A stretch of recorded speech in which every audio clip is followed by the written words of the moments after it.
Okay.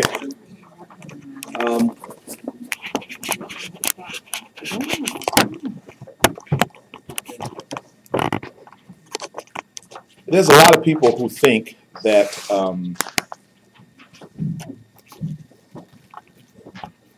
mankind is a creature of his environment. They believe in what is known as tabula rasa.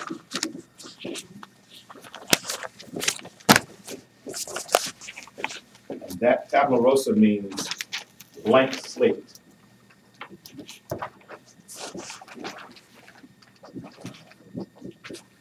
And blank slate meaning that a person's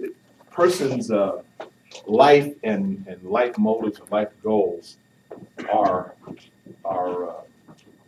the effects of home, environment,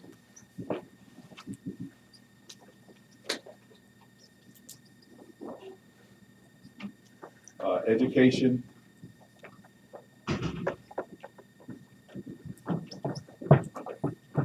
friends, society, and in some cases, religion. And that's what makes up who you are. People believe that. People think that this is how you come to be the person that we see you to be. That's not true.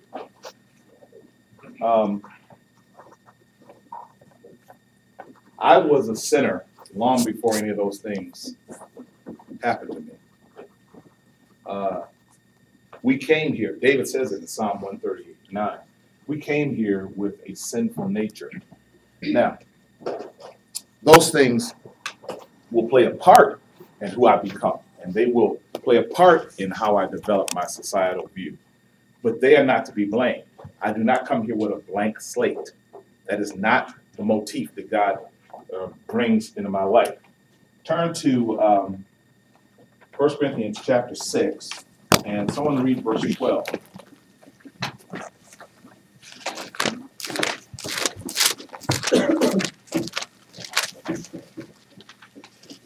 All things are lawful for me, but not all things are profitable.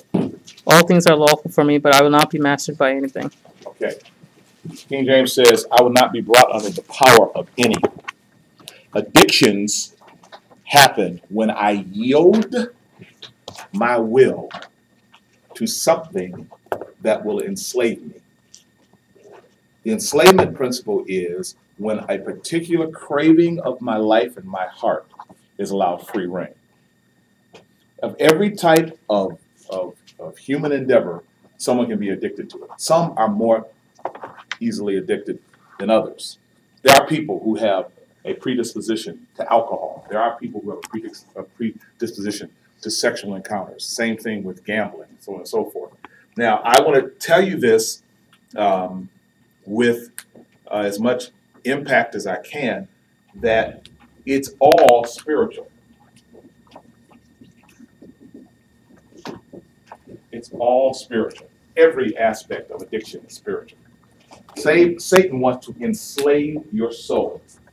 And the enslavement of your soul is to the point where you think that if I don't do this, if I don't have this, I will die.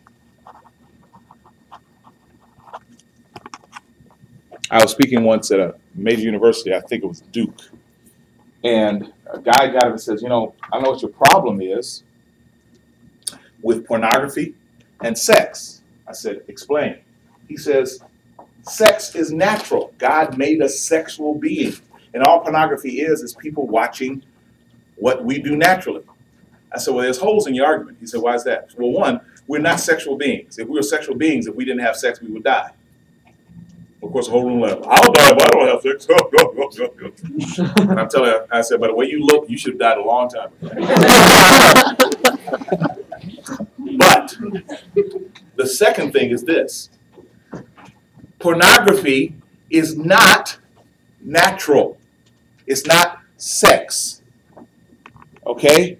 And I told him, I said, you're not supposed to be driven by what you think is right. And I said, and people shouldn't be filming this. And he says, but it's natural, man, it's natural. I said, so it's sitting on the toilet and taking a dump, but nobody's filming that and selling it.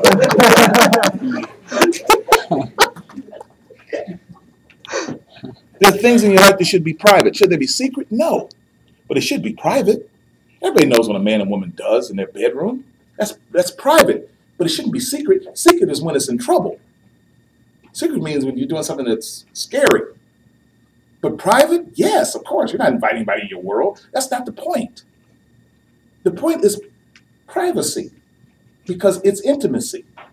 But it's not supposed to be perverted and secret. And see, addiction drives you to inhibitions being released. And that's what fuels addiction, the sense of freedom. Look at Proverbs, chapter number 23.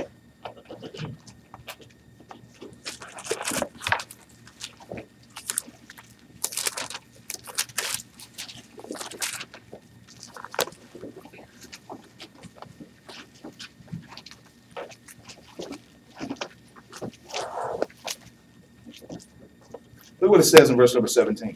Let not thine heart envy sinners, but be thou in the fear of the Lord all the day long. For surely there is an end, and thine expectation shall not be cut off. Hear thou, my son, and be wise, and guide thy heart in the way. Be not among winebibbers, among riotous eaters of the flesh. For the drunkard and the glutton shall have to come to poverty, and drowsiness shall clothe a man with rags. Drop down to verse number 34. Yea, thou shalt be as he that lieth down in the midst of the sea, or he that lieth down on the top of a mast. They have stricken me, shall they say, and I was not sick. They have beaten me, I felt it not. When shall I wake? I will seek it again. What is he talking about? Verse 31. Look not thou upon the wine when it's red, when it giveth up its color in the cup. When it moveth itself aright, at last it bites like a serpent and stingeth like an adder. What's he talking about? Getting drunk, a form of addiction. And what happens with this addiction? No matter how bad it treats you, you'll want it again.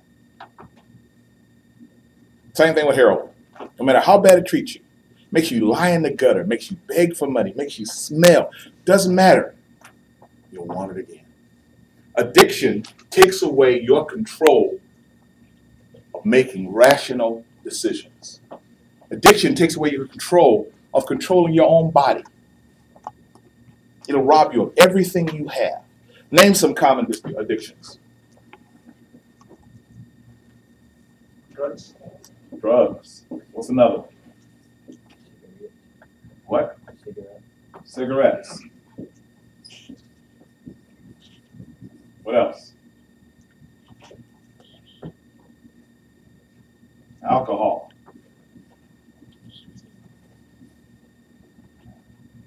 Yes. What is alcohol? ALCO. There's an O after the C. Yeah. Alcohol. All you alcoholics know how to spell. Alcohol. How about gambling? Yes. Here's another one. Pornography. What's another one?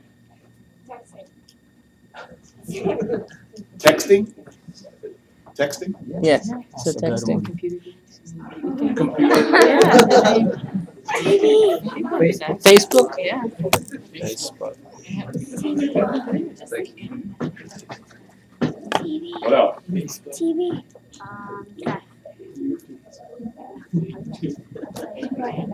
TV. TV. Money. Money. TV. Okay. Power. What? Power. Power. That's a good one. Yeah.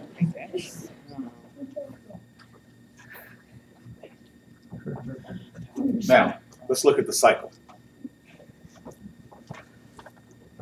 God made every person on earth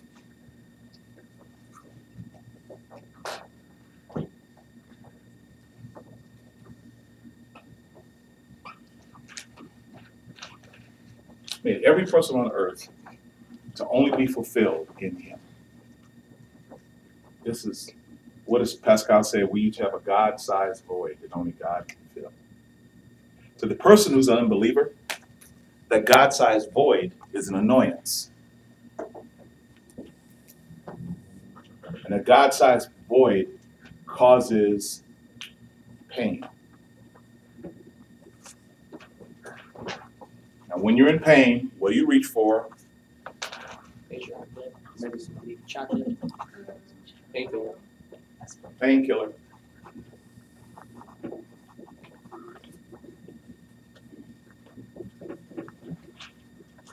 What's the problem with painkillers? It's temporary. Side effects.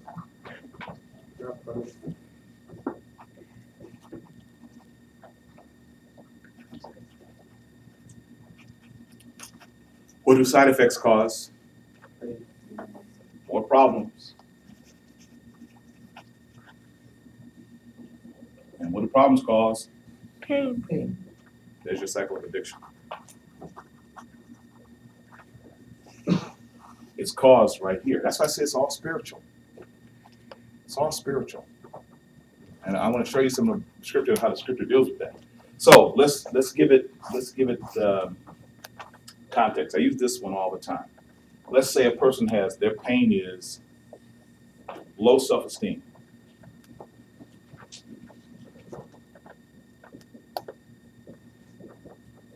Okay. What is the low self-esteem caused by? They think they're unattractive.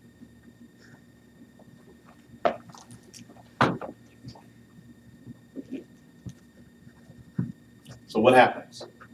They reach for their painkiller. What is their painkiller? Let's say their painkiller is a small tray of food.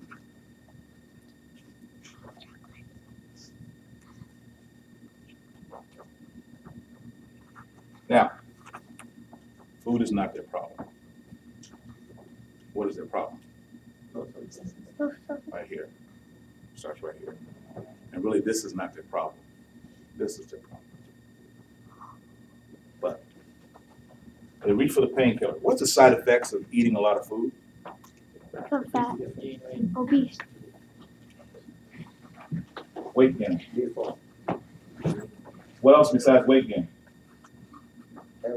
Unhealthy. Heart attack. You go right to killing them, don't you? All right. Unhealthy. And it causes problems. What problems does it cause? What's that? Well, not yet. Heart attack. After heart attack. Social comparison.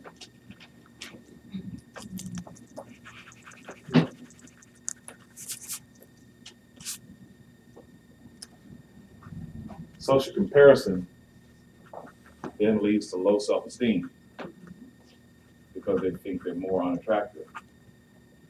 And guess what happens? The only thing that gives a relief is more food. Food has side effects. Side effects create problems. Problems cause pain. Pain needs a painkiller. And so on. And so on. And so on.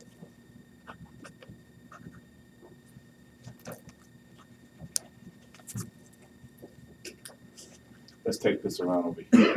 Do the same thing with someone. Pain. Okay.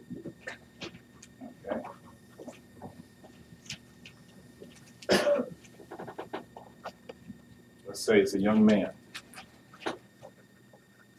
Low self-esteem.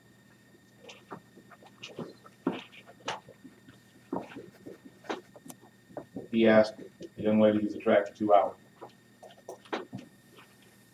She says, "Get away from me, you nasty boy." Okay. So he asked another girl out, but she doesn't say no.